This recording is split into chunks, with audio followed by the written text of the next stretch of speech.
दोस्तों, आज मैं जिस लड़की की बात करने जा रहा हूँ उसने हद से ज़्यादा टॉर्चर सहा था, क्योंकि उसने पूरी दुनिया के सामने आके सिर्फ इतना ही कहा था, मैं आपको 6 घंटे देती हूँ, तुम मेरे साथ कुछ भी कर सकते हो। और उस लड़की का नाम है मरीना एब्रामोविच। मरीना का जन्म 30 नवंबर 1946 में हुआ था। उसकी अपने माता पिता से ज़्यादा बनती नहीं थी, क्योंकि उसकी माँ उसे बहुत ही ज़्यादा मारती थी और वो भी बहुत ही गंदे तरीके से, जिसके कारण मरीना के दिमाग पर बहुत ही गहरा और गंदा असर पड़ा, क्योंकि उसे दिमागी रूप से बहुत ही गंदा कुचला जाता था, जिसके चलते उसके अंदर एक आग ने जन्म लिया, मतलब एक कला ने।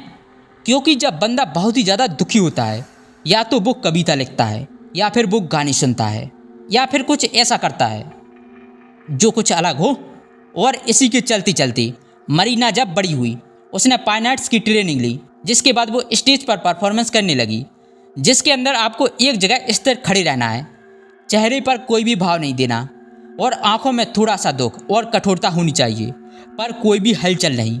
वैसे तो मरीना ने काफ़ी परफॉर्मेंस दी, लेकिन आज हम जिस परफॉर्मेंस की बात करने जा रहे हैं वो सबसे खतरनाक थी, जो इटली में की गई थी 1974 में। ये 6 घंटे की परफॉर्मेंस थी, जिसमें कोई भी स्टेज नहीं था, इर्द गिर्द फोटोग्राफर और ऑडियंस थी। करना ये था कि सिर्फ 6 घंटे तक एक जगह पर स्थिर खड़ी रहना था, और मरीना ने अपने हाथ में एक कागज़ पकड़ा हुआ था, जिसमें ये लिखा था, इस हॉल में जितने भी लोग हैं उनको मैं 6 घंटे दे रही हूँ, मेरे साथ वो कुछ भी कर सकते हैं, एनीथिंग यू वांट, और उसकी जिम्मेदार मैं खुद हूँगी। पूरी खुली छुट्टी है। इस शो के दौरान रात 8 से 2 बजे के बीच उनके साथ जो हुआ उसे सुनकर आपकी रूह कांप जाएगी। तुम अंदाजा भी नहीं लगा सकते कि दुनिया में कितने घटिया लोग हैं। मरीना के सामने एक टेबल रखा हुआ था, जिस पर 2 तरह की चीज़ें रखी हुई थी, एक खुशी देने वाला सामान और दूसरा विनाश करने वाला सामान। उन चीज़ों में चाकू, ब्लड और भरी हुई बंदूक एंड और भी बहुत कुछ था। शुरुआत अच्छी रही, लेकिन जैसे जैसे वक्त बीतता गया लोगों ने दरिंदगी शुरू कर दी। शुरुआत में लोगों ने मरीना के साथ सामान बांधकर उन्हें लिटा दिया। एक शख्स ने मरीना के पास आकर रेजर से उनका गला काट दिया। उनके गले से खून निकलने लगा। कुछ लोगों ने उन्हें ह्यूमिलेट करने के लिए बैठाया और परेशान किया।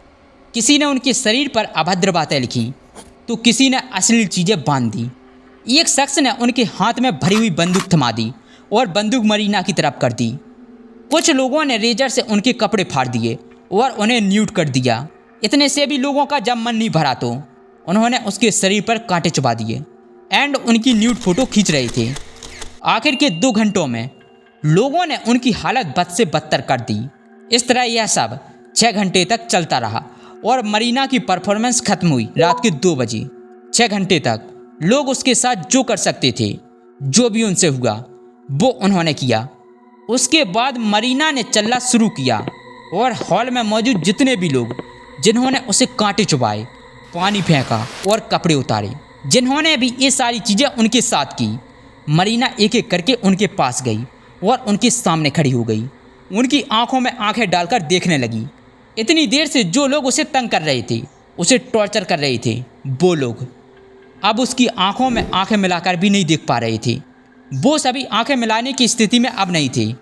मरीना ने अपनी परफॉर्मेंस से उनके अंदर छिपा हुआ एक राक्षस दिखाया। उन सभी को ये दिखाया कि तुम लोग अंदर से कितने बुरे हो। मरीना ने अपनी परफॉर्मेंस से सभी को ये दिखाया कि इंसान की सबसे बुरी चीज़ क्या है। लोग जब आपको असहाय पाते हैं तो वो आपको पीड़ा देने का एक भी मौका नहीं गंवाते। अगर कोई इंसान कमज़ोर हो और वो लड़ने की ताकत ना रखता हो तो लोग उसे एक वस्तु समझते हैं और उस पर अत्याचार और टॉर्चर करते हैं। ये सभी इंसान ही हैं, हम खुद ही हैं जिसने ये सब मरीना के साथ किया, क्योंकि हम सभी इंसानों के अंदर एक ऐसी जगह भी होती है जहाँ एक राक्षस छुपा हुआ होता है। उदाहरण के तौर पर लड़कियों को छेड़ना, रेपिस्ट, और एक्सीडेंट हो जाए तो बचाने की बजाय उसका वीडियो रिकॉर्ड करने लग जाते हैं। पहले बता रहा हूँ, नाराज मत होना। मेरा मकसद आपको सिर्फ हमारे अंदर छुपी हुई बुराइयों को बताना है। मरीना की परफॉर्मेंस हमें यही सिखाती है कि इंसान के तौर पर हम कैसे अपने अंदर सुधार ला सकते हैं। अगर वीडियो अच्छी लगी तो वीडियो को लाइक और चैनल को सब्सक्राइब जरूर करें।